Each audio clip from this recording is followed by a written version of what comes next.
Bienvenue à toi. Aujourd'hui, dans cette nouvelle vidéo, on va faire un petit point sur l'état du marché actuel par rapport à tes investissements et comment investir sur les marchés actuellement en 2023.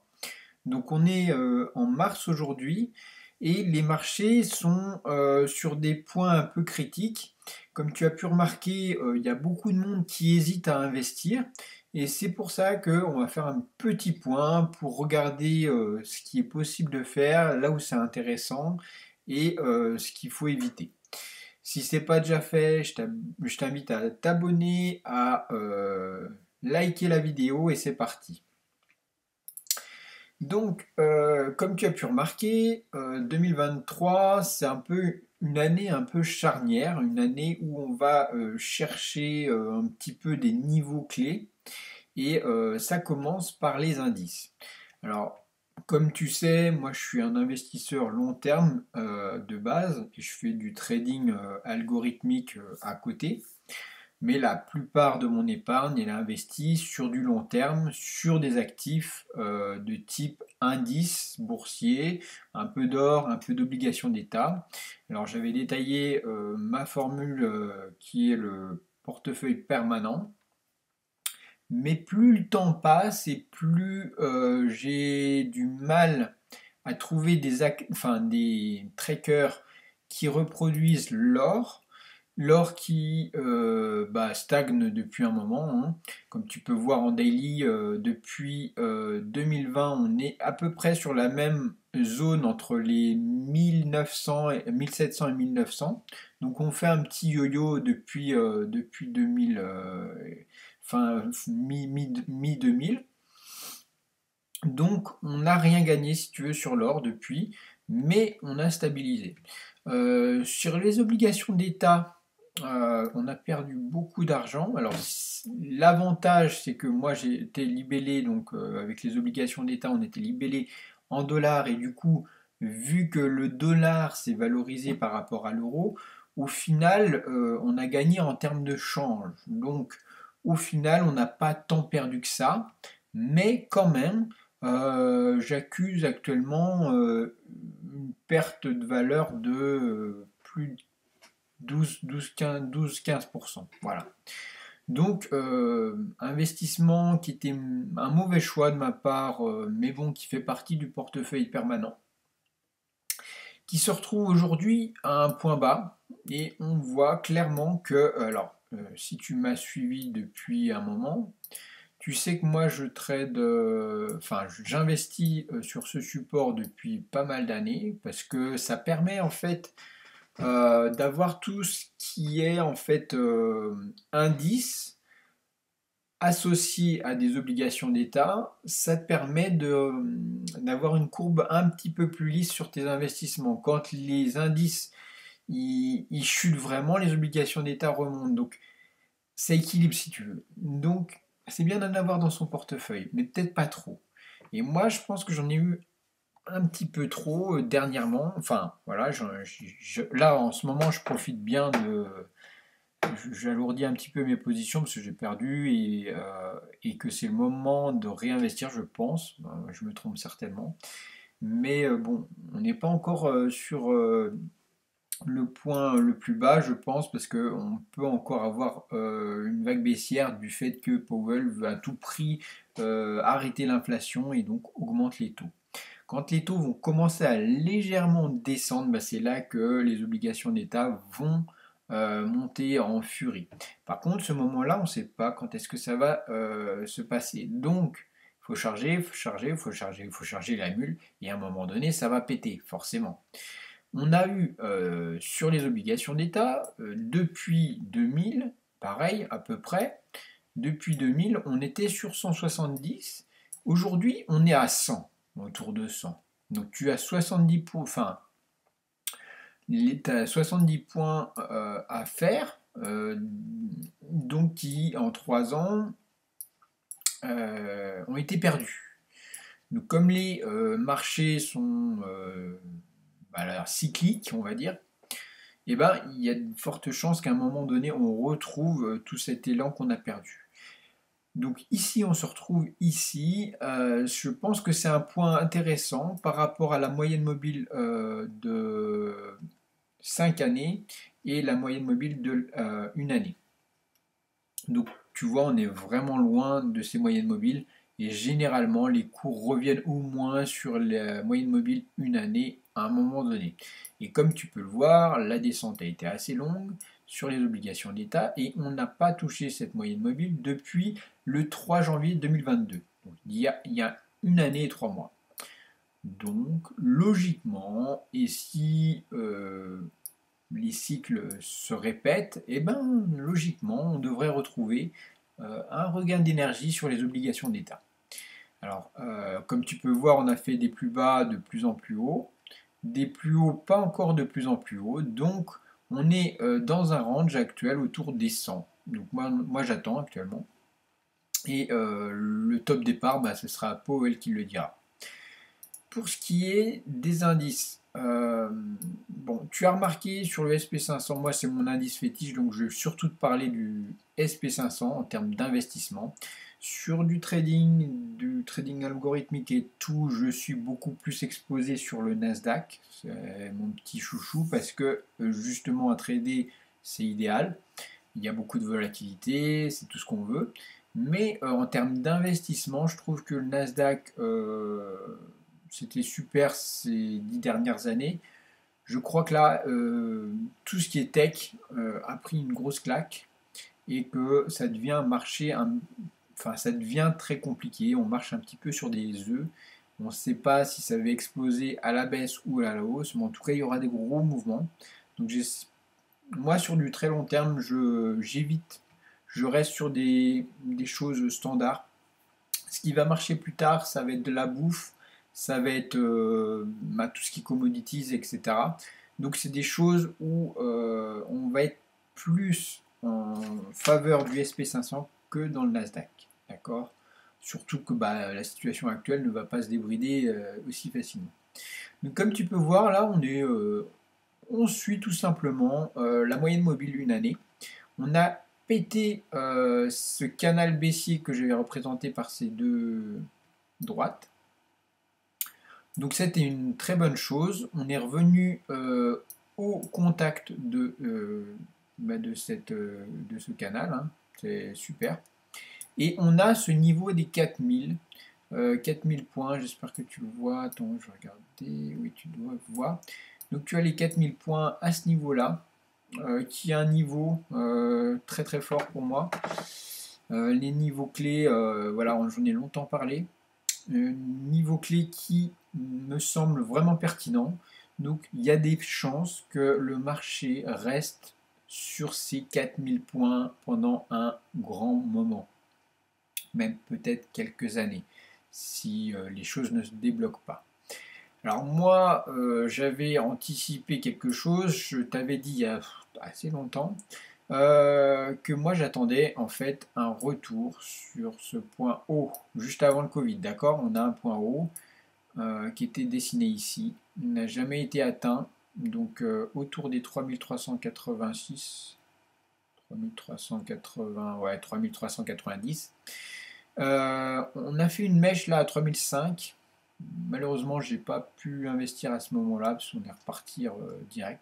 Mais regarde tout simplement l'élan énorme qu'on a eu à ce niveau-là sur le 13 octobre et le rejet de ce niveau des 3005 qui était énormément violent.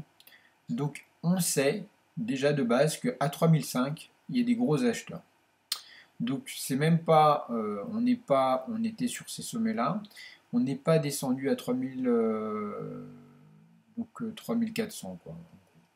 On est à 3500. Donc 3500, il y a des gros poissons. Et s'il y a à réinvestir de nouveau massivement, 3500, ça pourrait être, je dis toujours pourrait parce que je ne suis pas conseiller en investissement, mais 3500, ça pourrait être un niveau clé intéressant. Moi personnellement, si on revient sur ces niveaux-là, je vais massivement investir sur cet indice du SP500 en QG. entièrement confiance. Sachant que ces niveaux-là, on les avait atteints, toujours pareil, en 2020. Et depuis, on est allé assez haut, on est redescendu. Mais comme tu le vois, rien ne s'est passé vraiment depuis ces temps-ci. Et on n'a pas fait de rendement depuis ces temps-ci. Donc moi, c'est l'analyse claire que j'ai. On a possibilité, là on est dans des périodes plutôt baissières, comme tu as pu voir. Les marchés sont très hésitants et quand on a des phases de hausse, elles sont toujours relayées par des phases de baisse plus importantes. Donc on reste dans un marché baissier. Investis progressivement si tu veux investir sur l'SP500. Le DCA c'est le top si tu y arrives. Moi je suis plus j'ai du mal à investir voilà, tous les mois, je vais mettre mes 1000 euros, paf, voilà, et puis un mois plus tard, 1000 euros, paf. Bon, moi c'est plutôt, voilà, j'ai un capital, je sors 10 000 balles, je les mets au bout d'une année. Et puis j'attends une année après parce que j'ai autre chose à faire que de faire de l'épicier quoi. Donc moi c'est comme ça que je gère les points d'entrée et pour ça je mène en fait des graphiques, des points bas et surtout moi ce qui me donne l'élément déclencheur pour investir sur mon PEA, c'est simplement le fait que je suis en dessous de mon cours moyen. C'est-à-dire que si tu es sur Boursorama, PEA, moi j'ai un tracker, donc tu le retrouveras dans la description, que j'utilise, qui reproduit les cours du SP500 libellés en euros. Et j'investis que là-dessus, si tu veux, en termes d'indices. Et j'ai un point moyen d'entrée qui est autour de 29 euros. Et 29,50 €, un truc comme ça. Et quand en fait les cours, là ils sont à peu près à 30 et des brouettes. Et quand les cours ils vont aller en dessous de 29, tu sais que moi je vais investir. Je vais investir correctement parce que ça me permettra d'avoir une moyenne de prix qui est plus basse qu'actuellement. Dès qu'on va être en dessous de mon prix, je serai en moins-value et du coup, ce sera intéressant pour moi. Et ce niveau des 29, en fait, en grosso modo, on est vers les 3900, 3850. Donc c'est à ce niveau-là que moi j'investis. Et pour moi, en fait, toutes les zones qui sont en dessous des 4000, là, c'est les achats qui sont intéressants à faire. Donc si tu... Enfin, pour moi, hein, ça reste très personnel, on va dire. Comment on n'a pas une... tac, voilà, on va faire un rectangle. Donc toute cette zone-là, c'est intéressant pour acheter, d'accord. Et jusqu'à, je pense que 2005, ce serait pas mal. Donc toute cette zone-là, en fait, dès qu'on passe en dessous des 4000, on peut acheter, acheter, acheter, acheter. Donc tu fais ton DCA là-dessus. Et dès qu'on est au-dessus, c'est trop tard, quoi. Tu attendras la prochaine vague. Et je pense que on peut être surpris par les marchés, et surtout sur les indices, euh, en hausse comme à la baisse, hein, mais on peut être surpris. Mais pour moi, cette zone est clé. Et comme tu as pu voir, les 3500, même si ça descend en dessous, ça va être racheté énormément, parce qu'il y a énormément de monde qui va être intéressé sur ces prix-là. Donc voilà pour ce qui est du SP500. On a vu le TLT, bon c'est pareil, hein, c'est toujours difficile sur les obligations d'État d'investir sur des zones où on est en baisse depuis de nombreuses, finalement des années maintenant. Moi je pense que actuellement, ça peut être un trade à faire sur du court terme, c'est-à-dire 6 mois, 1 an, sur ce type d'actifs. Au-delà, je pense que sur du très long terme, les obligations d'État, ça va être des positions personnellement qui vont représenter de moins en moins mon portefeuille. Ce que j'ai, je vais les conserver, c'est simplement que je vais investir seulement sur le SP500. Ça représente actuellement environ 33% de mon capital et ça va descendre à 25, 20 et jusqu'à 10 pour garder un petit pourcentage de mon capital alloué au TLT. Pour ce qui est de l'or, alors moi je trouve, c'est toujours pareil, c'est personnel. Si on se met en monthly, donc en mensuel, tu as les cours de l'or. Les cours de l'or, ils ont été plus que dynamiques, d'accord, depuis les années 70. Ils ont fait des montées extraordinaires, hein, sur les années 70 à 80. On a eu une grosse période de baisse, douce, on va dire, et suivie d'une grosse montée. Tu as eu dans les années 2000 jusqu'à 2012. Et cette période-là, en fait, c'était la dernière grosse vague de hausse. On a eu une stabilisation, on est toujours pour moi sur cette grosse stabilisation. Donc, ce qui peut se passer et ce qui est fortement probable, c'est qu'on redescende assez fortement avant de refaire une hausse comme cela. Alors on reste sur un actif, comme disait Warren Buffett, quand tu achètes une once d'or, bah, tu n'as qu'une once d'or. C'est-à-dire qu'on ne va pas avoir de dividendes, on va avoir rien. Et donc, ça ne produira pas d'argent. Donc, c'est beaucoup plus intéressant d'investir sur du long terme sur un actif qui représente en fait des entreprises, parce que les entreprises, elles se démerderont toujours, même avec beaucoup d'inflation, pour produire de l'or, pour produire du rendement et produire de l'argent finalement. Et si tu es un investisseur, bah, l'idée c'est d'investir ton argent dans une entreprise. L'idée, moi, que j'ai de tous mes investissements, c'est-à-dire que moi j'ai eu des employés, j'ai fait monter une entreprise, j'ai grossi mon entreprise, maintenant je commence à calmer l'affaire, j'ai de moins en moins de chiffre d'affaires, par contre j'ai rebalancé le capital que j'avais sur des entreprises, parce que c'est une entreprise que je fais tourner, et tout le capital que j'ai sorti de mon entreprise, je le remets sur la bourse sous forme de SP500, parce que c'est les 500 plus grosses entreprises et que c'est mon état d'esprit d'entrepreneur. Donc pour moi, malgré le fait que beaucoup vous diront qu'on est très très haut, bah moi je trouve quand même qu'il y a une opportunité aujourd'hui sur le SP500 en dessous de 4000 points. Voilà pour mon analyse de début d'année. J'espère que tu pourras profiter de beaux mouvements et je te souhaite de bons investissements. Si tu n'as pas ouvert de PEA, je t'invite à ouvrir un PEA. Tu retrouveras tout simplement tous les détails que tu as besoin dans la description pour ouvrir un compte PEA avec Boursorama Bank et tu retrouveras le tracker, l'ETF que j'utilise pour investir sur SP500. A très vite, salut!